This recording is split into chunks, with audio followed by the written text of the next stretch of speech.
Welcome to the Magical Melting Pot, celebrating America's diversity through food, where chefs from all over the world shared their rich cultures and favorite recipes. Today we're visiting Morocco in North Africa with Kitty Morse, who will be making two Moroccan cooking essentials, preserved lemons and harissa chili pepper paste. Hi, my name is Kitty Morse, and I'm the author of several Moroccan cookbooks, including Cooking at the Casbah, Recipes from My Moroccan Kitchen, and my latest book, Mint Tea and Minarets, A Banquet of Moroccan Memories. Today we're going to make preserved lemons, the most quintessential Moroccan condiment that can be combined with beef, lamb, fish, chicken, or even vegetables in a stir fry. And I would recommend that you make your own preserved lemons, because really the ones that are available on the commercial market don't do justice to the Moroccan style condiment.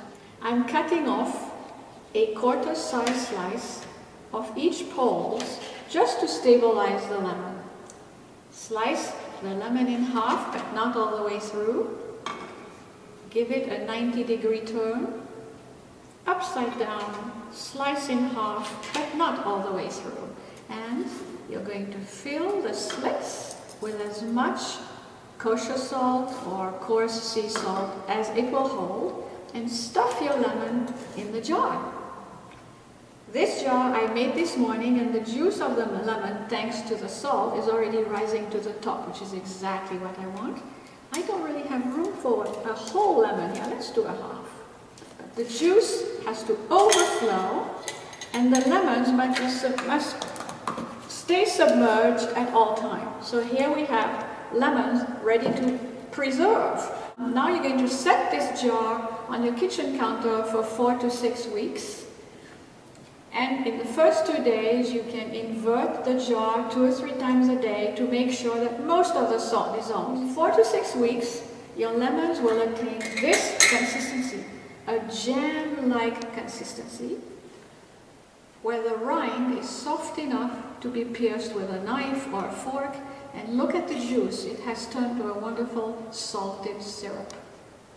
When your lemons have been on the shelf from 4 to 6 weeks and have attained the required softness, then you can refrigerate for up to 6 months. To use the preserved lemon in the tomato salad I'm about to show you, I scrape off the pulp. Don't get rid of the pulp. It's a wonderful basting agent for fish or lamb or seafood. And then what I like to do is I like to julienne the rind in tiny little bits, as small as you can make them. I'm going to add the finely diced lemon rind to these tomatoes and mix it up. It's a great summer salad made with vine-ripened tomatoes. It's a great topping for bruschetta. I also like to add a dash of rice vinegar, just a dash. It brings out the flavor, and a teeny bit of salt. Even though the lemons are salted, you'd be amazed at how much this brings up the flavors. And here we are.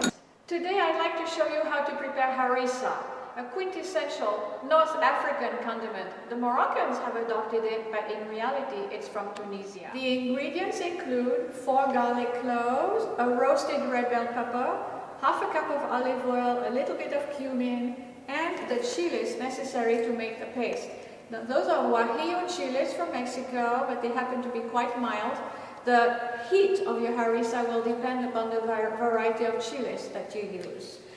You soak them until they turn quite soft, and you drain them, and then you're just going to put all your ingredients in the blender with the oil,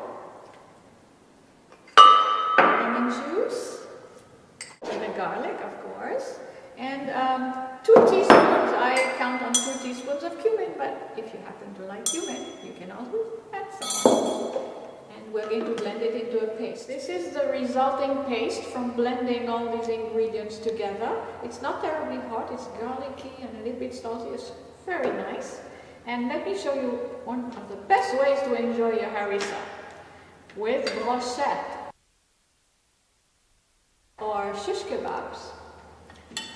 Grilled ground meat kebabs, which you eat a la Moroccan. You dip in a little bit of cumin, and then you can either spread the harissa or dip it in harissa, and then you just Enjoy! You can find more recipes on my website, kittymorse.com, and in my books, Cooking at the Casbah, Recipes from My Moroccan Kitchen, and Mint Tea and Minarets, a banquet of Moroccan memories. Bismillah and bon appetit!